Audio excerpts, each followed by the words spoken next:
Dear President, esteemed delegates of the state parties to the Treaty on the Prohibition of Nuclear Weapons, and colleagues, we are honored to address the meeting representing the voices of the coalition of young changemakers pursuing the full implementation of the TPNW.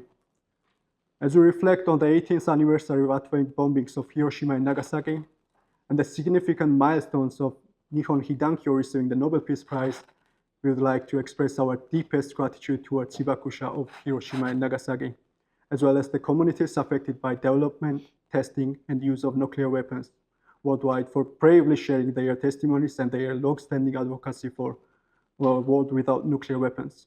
It is our duty to pass on their voices to the future generations. It is equally essential to engage in trust-building exercises and multilateral negotiations to reduce the nuclear weapon risks induced by recent conflicts. The present nuclear age relies on ineffective policies and strategies, such as the false narratives of nuclear deterrence. Nuclear weapons do not guarantee our security. They only force us to live with constant fear that they can detonate at any moment of our life.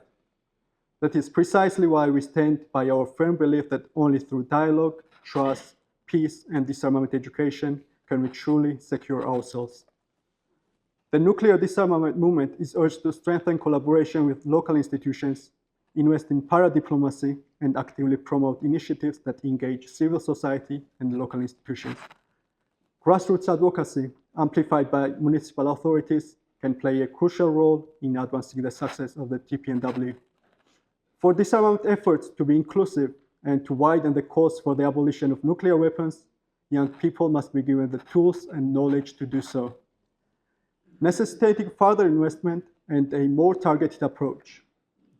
By focusing on the humanitarian and intersectional impacts of nuclear weapons, we can shift how nuclear weapons are viewed and highlight the indiscriminate devastation they cause. It is only through education and awareness that we regain the power to imagine and, as a result, to shape a world free of nuclear weapons.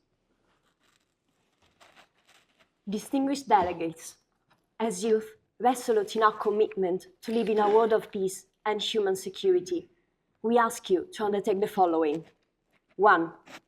Renew our call for the expansion of assistance programs geared towards the global Hibakusha, including through measures such as the provision of adequate healthcare, environmental remediation, reparations, and formal recognition of the harms they endured in accordance with the Articles 6 and 7 of the TPNW.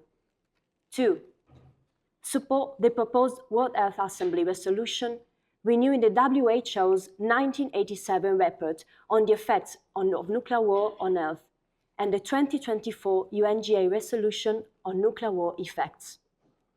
Expanding this evidence base, we reinforce the humanitarian imperative for disarmament. 3. Fully integrate gender perspectives meaningfully throughout the discussion. Women are disproportionately affected by radiation exposure, yet research on these impacts remain limited.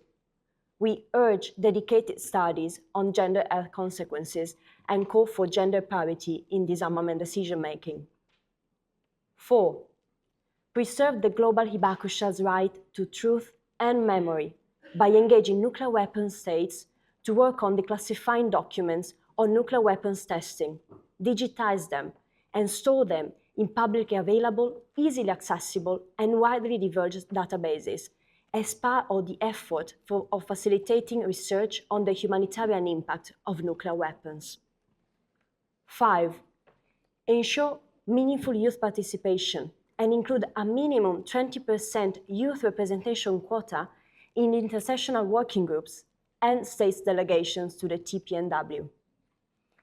As we navigate the challenges of nuclear disarmament, we must recognize that true progress depends on inclusivity.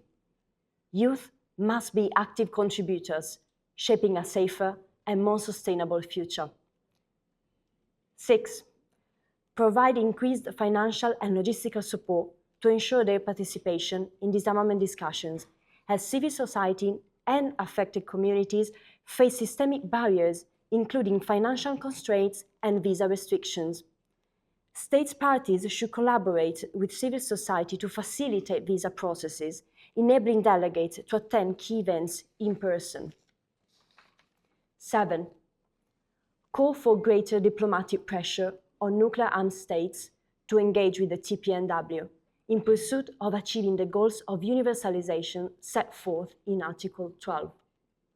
We urge the support and promotion of concrete existing initiatives as key tool to strengthen engagement with local institutions and create a ripple effect that foster the effective involvement of states. The TPNW itself is proof that real change driven by civil society is capable of influencing government decisions. A world free of nuclear weapons through the implementation of the TPNW is only possible if youth, civil society, and affected communities are fully included throughout the process. As youth, we are determined to write the final chapter of the nuclear weapons era by firmly choosing to stand on the right side of history and strongly support the TPNW. We can change our destiny, protect future generations, and build the nuclear weapons-free world we have the right to live in. Thank you.